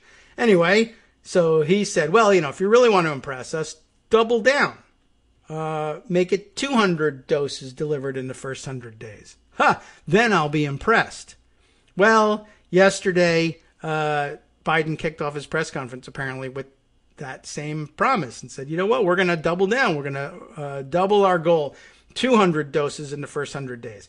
No word from Dan Crenshaw whether he or the eye patch are impressed, but we're awaiting word on that one. But it reminds me of that 60 years of Republican rhetoric document that we were reading when John Kasich says, this plan won't work. If it was to work, I'd have to become a Democrat. Well, it worked, and he didn't become a Democrat. Well, now Biden's doubling the goal, and Crenshaw won't say he's impressed, I'm sure. So anyway, I just was wondering whether side by side, as between, well, if you want to impress us, double down. Okay, I double down. Like right on the spot. And is that impressive to people compared to, like if you had put that to Trump, well, let's see you deliver 200 shots in 100 days, 200 million shots in 100 days. And he would say to that, well, we're looking at that very strongly. In fact, I would expect a major announcement on that very soon, sometime very soon, 2 weeks, perhaps 2 weeks, perhaps a little longer, a very short period of time. We'll be looking at that very strongly, and I think you're going to be impressed. I think you're going to really like what we have to say. It's going to be like not bad. Okay, so that versus, oh, that would impress you? All right, I do it. Did that not make a difference? Don't you miss it when the single most, important immediate issue facing the American public at the moment, minus our long-term structural problems, of course, but, pandemic. It's kind of a big thing. And, of course, lots of people mentioned, they were crying for a press conference all this time, and then they got the press conference. Nobody asked anything about the pandemic. That is kind of amazing. Boring, right? Oh, we have a sound effect for that. Boring! Right, so not going to ask those questions. But it's nice that the answer is, yeah, okay, I'll do that, as opposed to, I'll look very strongly at it. Anyway, back to this change the game social media return. Donald Trump, Martin Pengelly, G or J? GIF, I don't know. Pengelly for the Guardian reports here. Donald Trump will soon, quote, his own platform to return to social media. He's going to make his own Twitter. You see, they're going to ban me. I'll make my own Twitter. I'm a billionaire, right? Where is it? Anyway, he's going to return to social media, an advisor said on Sunday, months after the former president was banned from Twitter for inciting the U.S. Capitol riot. Trump has chafed in relative silence at his Mar-a-Lago resort in Florida since losing his Twitter account and the protections and powers of office. Recently, he has released short statements, many of which many have likened to his tweets of old. We have seen that happening. Oh, by the way, I forgot to mention in all this, it's over now, but Mar-a-Lago, since it got mentioned here, closed for 10 days because of a COVID outbreak. You probably saw that in passing, but I have to officially note it. And apparently it's now reopening, which means it'll close again pretty soon for another outbreak. But anyway, ironic to say the least. Speculation has been rife that Trump might seek to create his own TV network. That's old speculation. He already gave up on that years ago. Create his own TV network in an attempt to prize viewers from Fox News, which was first to call the crucial state of Arizona for Joe Biden on election night to Trump's considerable anger. But on Sunday, advisor and all-around scumbag Jason Miller said social media was the immediate target. The president's been off of social media for a while, he told Fox News Media Buzz host Howard Kurtz. But his press releases, his statements have actually been getting almost more play than he ever did on Twitter before, which is a complete it's just an idiotic lie. I mean, come on. Miller said he had been told by a reporter the statements were, quote, much more elegant and more presidential than Trump's tweets. They're not. But added, I do think that we're going to see President Trump returning to social media in probably about 2 or 3 months. Oh, man, I was hoping for weeks. And not because I really wanted him to get there, because I wanted him to say, please say 2 weeks. 2 or 3 months with his own platform. I mean, I doubt that too, but let's go on. Go ahead. Here's some more rope. What do you have to say, Jason? And this is something that I think will be the hottest ticket in social media.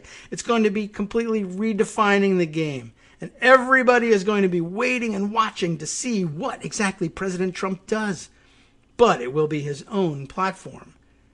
Asked if Trump was going to create the platform himself, well, no, or with a company, Miller said, I can't go much further than what I was just able to share.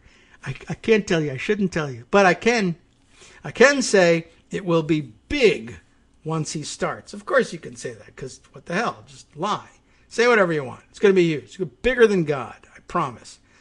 There have been a lot of high-power meetings he's been having at Mar-a-Lago with some teams of folks, wow, who have been coming in. That's just what you do when you have meetings at a place. And it's not just one company that's approached the president. There have been numerous companies. But I think the president does know what direction he wants to head here, and his new platform is going to be big, and everyone wants him. He's going to bring millions and millions, tens of millions of people to his new platform. Trump, his supporters, and prominent conservatives alleged bias from social media companies even before the events of January 6th when 5 people, you know what happened. The mob stormed the Capitol. It was his fault. He's a murderer. We should get rid of him. In the aftermath of the attack, Trump was also suspended from Facebook and Instagram. Right-wing platforms including Gab and Parler have come under intense scrutiny amid investigations into the Capitol putsch. Trump was impeached for inciting the attack, but acquitted when only 7 Republican senators voted to convict. He therefore remains free to run for office and has dominated polls regarding prospective Republican nominees in 2024, raising impressive sums in political donations even while his business fortunes suffer amid numerous legal threats. Miller emphasized the hold Trump retains on his party. He's already had over 20 senators, and over 50 members of Congress either call or make the pilgrimage. He actually uses those words. Make the pilgrimage to Mar-a-Lago to ask for his endorsement, he said. With the sort of performative hyperbole Trump aides often display for their watching boss, Miller claimed endorsements from the former president were the most important in world history. There's never, ever been this type of endorsement that's carried this much weight. Miller is probably the best in terms of casting his BS in Trumpian terms, the best of the bunch. That's why he's survived. Saying the media should pay attention to Georgia on Monday, Miller said an endorsement there would really shake things up in the political landscape. What? Trump faces an investigation in Georgia over a call to a Republican official in which he sought to overturn defeat by Joe Biden. In January, Democrats won both Georgia seats in the U.S. Senate. I don't know. I mean, this was said on Sunday. Pay attention to Georgia on Monday. Anybody see anything? I mean, was that when the Georgia House passed the restrictive voting restrictions bill? Maybe, possibly. I don't know. I might be what he was talking about, but he's gonna have to be clearer than that if he's hoping to take credit for it. But whatever. He'll just go take credit for it, nonetheless. Anyway, I guess my question is, borrowing from the movies again, what would it take to fake a signal from Vega? I might borrow from Contact. What would it take to fake a social media platform for Donald Trump? I mean, if the only goal is Trump himself has to believe that this is really a social media platform, that he can use it to disseminate his message, and that it will look and feel like Twitter. It doesn't matter that nobody sees anything. What matters is that Trump sees something. So how long would it take a programmer? And I actually asked this question and actually got a couple answers, and people said I could do it in like 15 minutes. But all you do is, all it has to have is an interface in which Trump can enter his messages just like Twitter. And of course, when he enters that message, it should put his picture next to it and spit it right back to him. Look, the message went out. I mean, it may not have gone anywhere. It might exist nowhere but on his phone. But the app will take what you type, put your picture next to it, spit it back out in tweet-looking form to you. And then, now he's used to getting tens and hundreds of thousands of responses to each of his tweets. And what you do, I mean, all you really need to do is get the computer just generates a bunch of bots that say, LOL, love you 45, you're my president forever, or you're the best, or whatever. And you could just steal those tweets. I mean, the content is there. Just steal them straight from Twitter and steal the avatars and put them in the format of this quote unquote platform and just spew it at Trump. And he'll say, look at what's happening. People are loving it. They're loving it.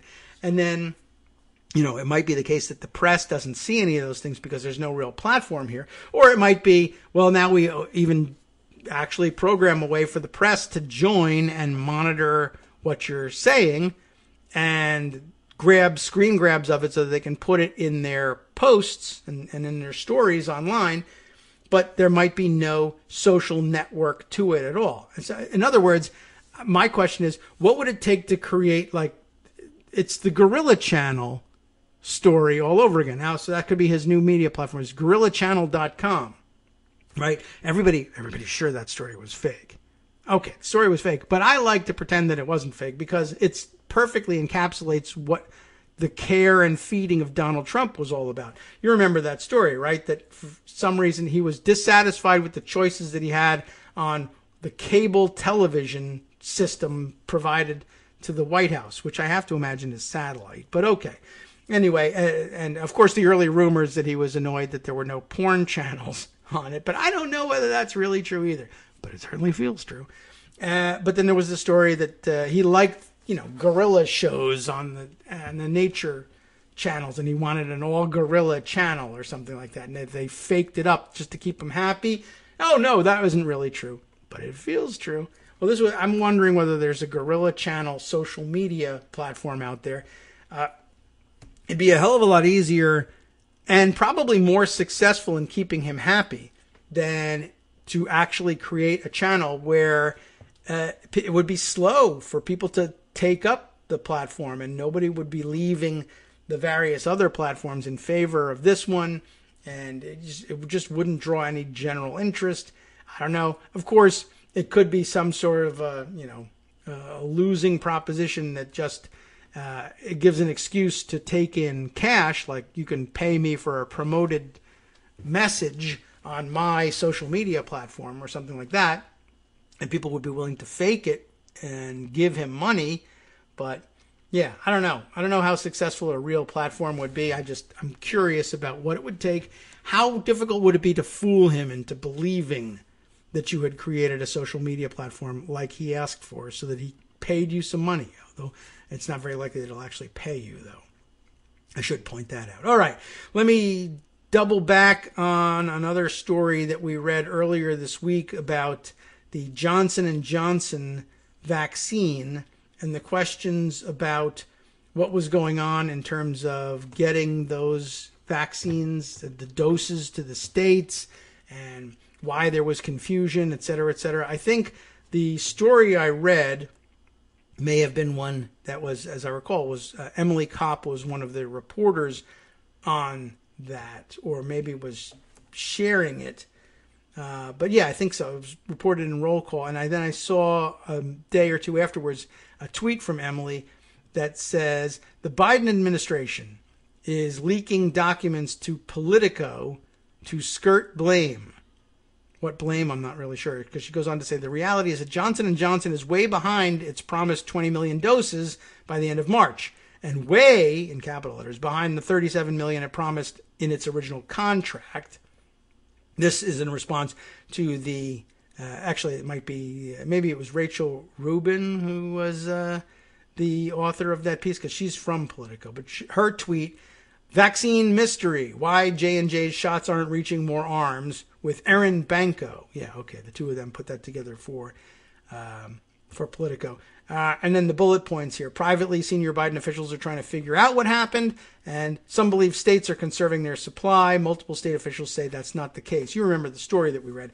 So Emily's take on this is that Biden administration is leaking this stuff to Politico to try to skirt blame. But then goes on to say that the reality is that Johnson & Johnson is way behind. So then the blame is on Johnson & Johnson, not on the Biden administration, though you might say, well, why did the Biden administration promise this? Well, it promised it because Johnson & Johnson said they could deliver. And I guess you could blame them for not contracting with, people who could deliver. That's a thing. Then she goes on to say the Johnson & Johnson vaccine uses the same technology as the AstraZeneca and Oxford vaccine, but Johnson & Johnson shares its patented information with a fraction of the company's AstraZeneca does to help produce it. And I guess that's supposed to be a knock against Johnson & Johnson, but they now share it with Merck anyway, so Merck might make up the difference. I don't know. I'm not certain what that is, but it might be another piece of the puzzle here in terms of figuring out why it was such a confusing story and didn't remember that our problem with the story was it doesn't tell us anything. I'm not certain what this tells us, but it accuses the Biden administration of leaking documents anyway. So I don't know whether that's really the case, but it's out there. And I thought I would add that piece to the puzzle. Let's see. Other things worth noting. Well, let's see. We only have a few minutes left here, but I had another theme to follow up on, and I'm not certain that we can get it all in here, but two pieces, one from the Daily Beast, the golden era for political con artists posing as charities, an interesting read, and one at the Atlantic, the science of making Americans hurt their own country. That, I think, is the deeper reporting, the deeper issue here, but a familiar theme for us. The long story short on the Daily Beast piece, the golden era for political con artists posing as charities, is that back in the day, the preferred Republican scam was to start a PAC and pay yourself to be the president and or treasurer of the PAC and rake in all sorts of money on issues, heavily advertising, help us stop this, that, or the other thing. And then you don't really spend any money from the PAC supporting politicians who are on your side, but rather you spend the money, the bulk of the money goes to paying fundraising companies who will make a pitch for your issue and seek funding from the public. Please donate to help us. And you take in $100 million and $80 million of it, and way too high numbers here, but $100,000 and you spend $80,000 on it, advertising to get more. And then the other $20,000 of it goes to paying the salary for you for being the genius who makes the decisions to hire the shady fundraising companies. And that was a pretty good scam for a number of years, but now they've moved on.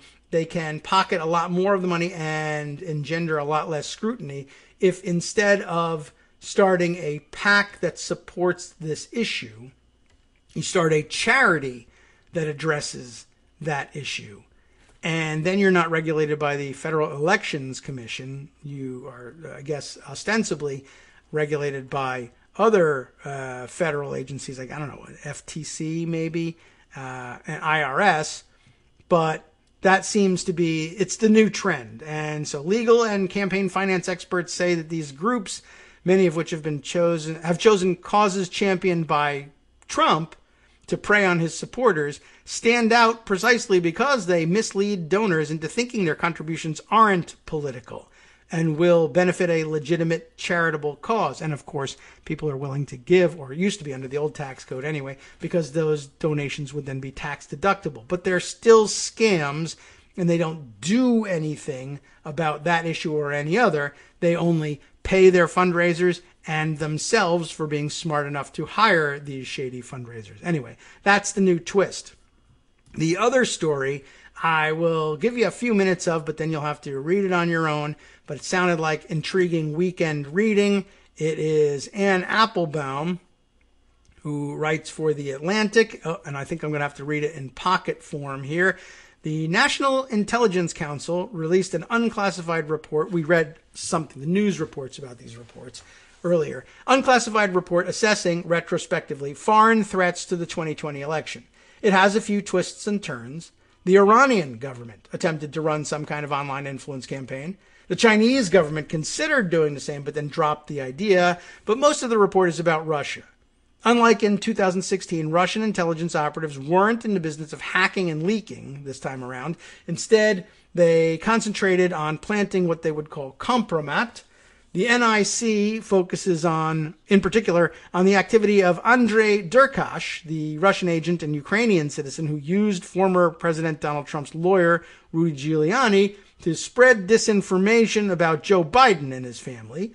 The report also mentions Konstantin Kilimnik, the other Russian agent who was playing the same game. Now, the interesting part, as Anne has it, when I read the report, my instinctive reaction was, I know all of this already. Maybe it was your reaction too. No wonder the story is familiar. Most of it appeared in newspapers as it was unfolding. Giuliani's contacts with Derkash can't be described as an open secret because they weren't secret at all. In 2019, the two men appeared together on the One America News Network, a far-right channel that breathlessly described Derkash as part of a group of actual whistleblowers, talked about the impeachment hoax, and referred to the FBI's personal hatred for Donald Trump. Giuliani and Derkash provided the channel with doctored tapes and other material designed to create the impression that Biden was somehow involved in corruption in Ukraine. Kilimnik, too, has become an old and familiar face in American politics, one that appears in election after election. During the 2016 campaign, Paul Manafort, Trump's campaign manager, passed polling information to him. You know about that. Although this fact turned up in former special counsel Robert Mueller's investigation, nobody has ever explained why Kilimnik wanted this polling information or what he might have done with it. Now here he is, back again, front and center in 2020. The new report says that in addition to providing compromat to OANN, Kilimnik, Derkash, and others met with and provided materials to Trump administration-linked U.S. persons to advocate for formal investigations, hired a U.S. firm to petition U.S. officials, and attempted to make contact with several senior U.S. officials. All of that helps explain why my second reaction was, if I know this already, and none of it seems to matter, then something is seriously wrong with the American political system. If the link between Russian security services and the stories about the Biden family was bleedingly obvious for the time, why did anyone go along with it? Why were American journalists, American politicians, and the American president's advisors messing around with Russian intelligence agents? It's a good question. The problem is not only the outgrowth of the peculiar climate created by Donald Trump, however simple and satisfying such an explanation might be. Think for a moment about why the Russian state indulges in this kind of activity year in and year out, despite the political costs and the risk of sanctions.